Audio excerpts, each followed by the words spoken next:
Hey everyone, let's get right into it. When you hire a real estate agent, what are you actually getting? Is it someone who just does what you say, like an order taker? Or is it something more, an expert guide who's supposed to lead you through the process? It's a huge question, so let's dig in and figure it out. I mean, it's easy to see why you might think that, right? You've got a dream for your home, a clear picture in your head, and you just need someone to, well, make it happen. But is that really their job? To just unlock doors and push papers when you say so? Is that all there is to it? You hear this saying all the time in real estate. Just do what your client tells you to do, as long as it's legal. And look, on the surface, that sounds pretty good, doesn't it? It sounds like great customer service. But, that idea, it's a huge oversimplification of what an agent is really supposed to be doing. Yeah, it's just not the whole story. Not even close.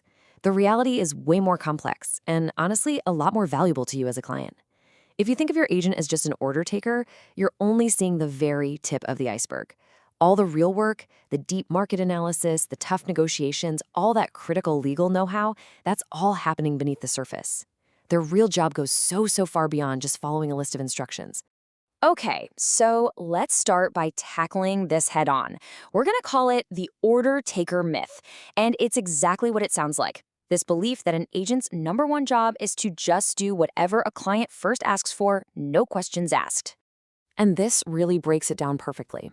On one side, you have the myth, this idea of unquestioning deference. The agent just follows your first request. But the reality? That's all about proactive guidance. The focus completely shifts from your instructions to your best outcome. A real pro isn't afraid to advise you on a better path, even if it means pushing back a little on your first idea.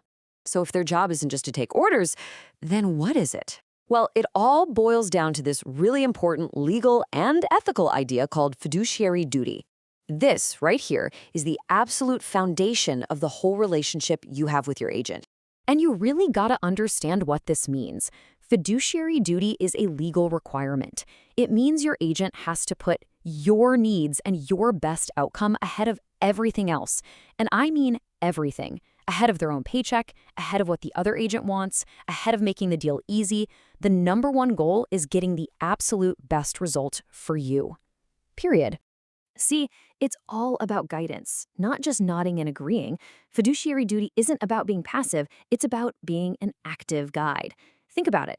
An agent who just goes along with a plan that they know could actually hurt you financially, they're not doing their job. Their real responsibility is to steer you toward the best possible result. So what does this actually look like in the real world? It's basically a 3-step consultation process. First step is inquiry. That's where the agent really listens, they hear out your initial thoughts and goals. Then, step 2 is education. This is huge. They bring you the data, the market insights, the professional advice you need. And finally, you get to consultation.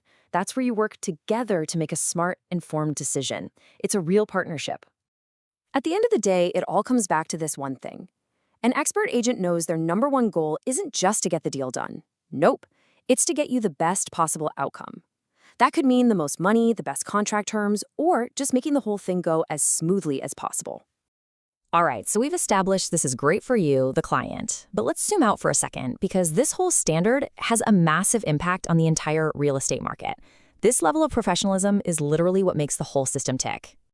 Just think about something like the MLS, the multiple listing service. That whole thing is built on this foundation of professional standards. Because of that structure, sellers get their homes in front of a huge audience, which naturally brings in more and more competitive buyers. The whole system just works because there are clear rules of the game, a high ethical bar, and, believe it or not, a whole lot of cooperation between agents. So all these rules and guidelines, they aren't just a bunch of red tape. They actually create a market you can trust, one that's efficient, and leads to better results for everybody, for you, the consumer, and for the agents themselves. It really is a win-win situation. Okay, so let's put all this together and reframe how we think about this. It's time to ditch that old-fashioned model. Stop seeing your agent as just some employee you hired and start seeing them for what they should be, your expert advisor. And this just lays it all out. The old view, that's the unopinionated order taker. They're passive, they just wait for you to tell them what to do. But the expert view, that's an experienced advisor. They're active. They give you advice. They use their skills of persuasion to get you a better deal. And they pull you into that whole inquiry, education, and consultation process we just talked about. Totally different roles. Now, let's be super clear on one final point. Even with all this expert advice flying around, at the end of the day, you're the boss. The final decision is always yours. An agent can advise and guide you, but whatever legal direction you give, that's what stands. If they have a major disagreement with your decision, their only real move is to suggest you find someone else. You are always, always in the driver's seat. So I want to leave you with this question to think about. After hearing all this, after understanding their real role, what are you going to expect from your agent? Are you going to be looking for someone who just passively takes orders? Or are you going to seek out that true expert advisor, someone who can really guide you through one of the biggest decisions of your life? The choice, and ultimately the outcome, is all yours.